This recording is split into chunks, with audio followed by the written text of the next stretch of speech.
Hello guys, మీరు ఎంతమంది coffee tea lovers ఉన్నారు? నేనైతే అస్సలు కాదు గైస్. నాకైతే అసలు టీ కాఫీ అలా ఏం నచ్చవు. ఎందుకు ఏం నచ్చవు అని అంటావు, మళ్ళీ తాగుతావు అంటే అంతే. నేను నచ్చవు బట్ ట్రై చేస్తూ ఉంటా, నాకు రాదు. అండ్ మా తమ్ముడు అయితే దీంట్లో చాలా స్పెషలిస్ట్ అనమాట, చాలా బాగా చేస్తాడు. ఏంటి ఎప్పుడు నువ్వు మీ తమ్ముడే చేస్తారా అంటే ఎస్ గైస్, ఇలాంటి వింత విచిత్రమైన ఎక్స్పెరిమెంట్స్ అయితే నేను మా తమ్ముడే చేస్తాం. మా మమ్మీ అయితే చాలా సపోర్ట్ చేస్తుంది ఏం చేసుకోవడానికైనా. వీడియో కోసం అయితే మనం చాలా బ్రతిలాడుకొని చేయించుకున్న నేనైతే. చాలా అంటే చాలా ఈజీ ప్రాసెస్, చూస్తున్నారు కదా వీడియోలో.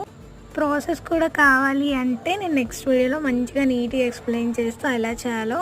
ఒకవేళ కావాలంటే కామెంట్ చేయండి. Thank you for watching this video guys. Thank you for your patience. Bye guys. మన ఛానల్ని సబ్స్క్రైబ్ చేసుకోండి.